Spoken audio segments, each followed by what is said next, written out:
বাড়ির বড় ছেলে আজ দেশে ফিরেছে, এতে কেউ খুশি না, বরং সবাই ভয়ে আছে। আবির বাসায় ঢোকার সাথে সাথে ওকে দেখে সবাই বসা থেকে দাঁড়িয়ে গেল। আবিরের বাবা আবিরের কাছে গেলে আবির ওর বাবাকে ইগনোর করে নিজের রুমে চলে গেল। আব্বু বলল, আমি জানতাম এমন কিছু হবে। বাইরে থাকতে যেভাবে আমাদের সাথে কথা বলতো, আর এখন তো স্বয়ং সামনাসামনি। আম্মু বলল, ছেলেটার সাথে এমন না করাই বেটার ছিল। কি দরকার ছিল ওকে দূরে পাঠিয়ে দেওয়ার?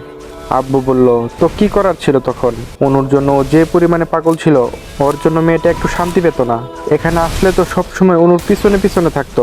না আমাদের ছেলে মানুষ হতে পারতো, আর না আমার ভাগ্নি না খেয়ে সারাদিন অনুদের বাসায় পড়ে থাকতো। আব্বু বলল, কথাটা সত্যি, বাট এখন নিজের পাগল ছেলেকে কিভাবে সামলাবে? আম্মু বলল, আমি না সামলাতে পারলে কি হবে? একজন আছে যে ওকে সামলাতে পারবে। আব্বু বলল, কে? আম্মু বলল, অনু। আব্বু বলল, ওর তো মনে হয় অনুকে মনে নেই, আর অনুই কেন ওকে সামলাতে যাবে? অনু তো আবিরকে দু চোখেও দেখতে পারে না। আম্মু বলল, কি করব, কিছুই মাথায় আসছে না। আবিরের মা বাবা কথা বলার মধ্যে ওর রুম থেকে ভাঙচুরের আওয়াজ আসতে শুরু করলো। আব্বু বলল, তোমার ছেলের পাগলামো শুরু হয়ে গেছে, এবার কি করে সামলাও সেটাও দেখবো। আম্মু বলল, চলো দেখে আসি।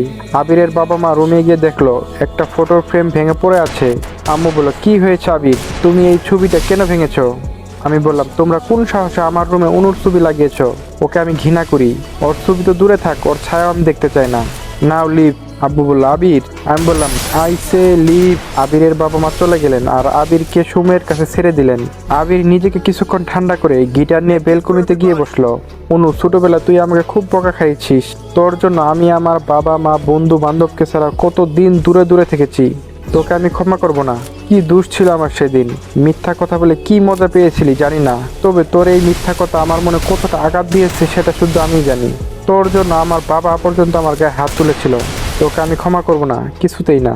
আবির একটা দীর্ঘ শ্বাস ছেড়ে গিটারে সুর তুলল এবং গান বলতে থাকলো, মেয়ে যাব দেখা তুস্কো। গান শেষ করে আবির গিটার রেখে বাইরের দিকে তাকালো। আমি আমার বাবা মার সাথে এত রুড বিহেভ কেন করছি? ওনারা তো কোনো দোষ করেনি, বিদেশে পাঠিয়েছিল তো ভালোর জন্য পাঠিয়েছিলেন। আমার মা বাবার সাথে এত রুড না হলেও ভালো হয়, শুধু শুধু ওনাদের মনে কষ্ট দিচ্ছি। আবির আরো কিছুক্ষণ বেলকনিতে থেকে রুমে গিয়ে শুয়ে পড়ল। অনুর মা অনুর রুমে এসে দেখলেন সে খাটের উপর হয়ে শুয়ে দুই পা উপরে তুলে কলম কামড়াচ্ছে আর খাতায় কি যেন লিখছে। অনু, কি করছিস? এভাবে কেউ লেখাপড়া করে নাকি? অনু বলল, কি করবো মা, physics biology chemistry higher math genetics math ICT এসব আমার মাথায় কিছুই ঢুকছে না। অনুমা বলল, একটা খবর পেয়েছিস? অনু ওর মার দিকে ভুকুসকে তাকিয়ে বলল, কি খবর? আমি কেন খবর পাইনি? অনুর মা বলল, কাল রাতে আবির দেশে ফিরেছে।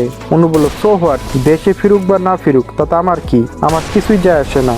অনুমা বলল, তুই এখনো ছেলেটার উপর রেগে আছিস? ছেলেটা এত বছর বাদে দেশে ফিরেছে।